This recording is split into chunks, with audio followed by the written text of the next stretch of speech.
Blow the doors off your classroom. Start a VLC by Ryan Kinzer. Think about a presentation, a workshop, or even a classroom lesson of your own where things just didn't click. A time when you lost your students, or you or a colleague nodded off and checked Facebook updates.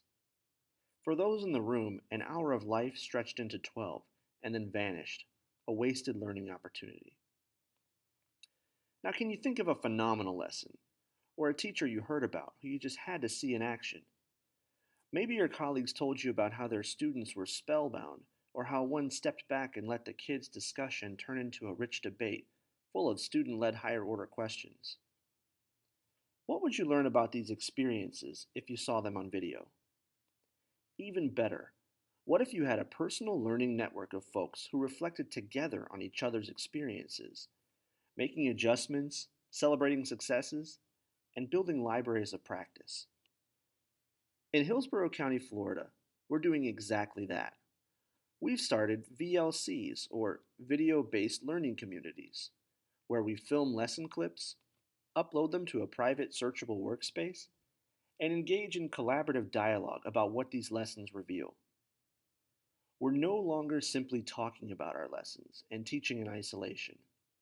We're blowing the doors off our classrooms. In this video, I'll explain how we got here.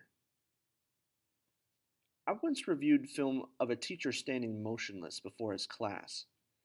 His forehead shiny under the fluorescent lighting. His face was a little green.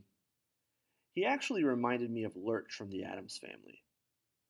The guy was droning through a word map of the term hierarchy, scribbling under a document camera. It was painful to watch. It must have been painful for the students. I immediately thought, Bueller, Bueller. That teacher? You guessed it, me. Fast forward 2 years to the Elevating and Celebrating Effective Teachers in Teaching Conference, sponsored by the Bill and Melinda Gates Foundation. I was a panelist reflecting on the Measures of Effective Teaching project. I revealed to the audience that despite my initial nerves, I had jumped at the chance to film my class for the project and help researchers visually define effective teaching. I became a student in my own class, and what an eye-opener it turned out to be. Coaches do this all the time. John Gruden, Super Bowl winning former coach of the Tampa Bay Buccaneers, was famous for his 4 a.m. sessions in the solitude of his office, breaking down game film. "It's my rhythm," he once said. "It's the beat that I go to." Teachscape provided Hillsborough County sites with video cameras that allowed teachers to focus on any portion of the room, including the bulletin board or projection screen. Teachers could play back video and capture student or student-to-teacher conversations. I was elated to find out that in Hillsborough we also purchased teacher licenses for Teachscape Reflect, a virtual workspace where teachers can upload video clips and lesson artifacts from a mobile app or their desktop. You could write in a journal, discuss the videos on chat threads, tag and edit clips to archive, and even provide feedback aligned with an evaluation rubric. We've had professional learning communities, or PLCs, in Hillsborough for a while, so I wondered, why aren't we taking them to the next level? Why aren't we rethinking time and space for teachers? What started in my school expanded to nearly 20 schools after a year. So what can VLCs do for you? Video has transformed our learning communities in a few concrete ways, each of which you can replicate with little startup cost. The first is support of new teachers. Mentors in our district can coach new teachers and reflect with them.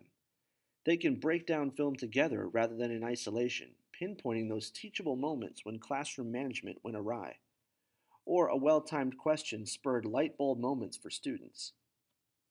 You can also eliminate time and space barriers. Are you hampered by the same conference period as the very people you'd like to observe? With VLCs, you can watch each other tackle that same content and talk about it on your own time. Start rich chat threads offering specific feedback, and then set up a time to debrief face to face. The teachers you learn from don't even have to be in the same building. I have an all star group of mentors in places like Seattle, London, and even as far away as Victoria, Australia.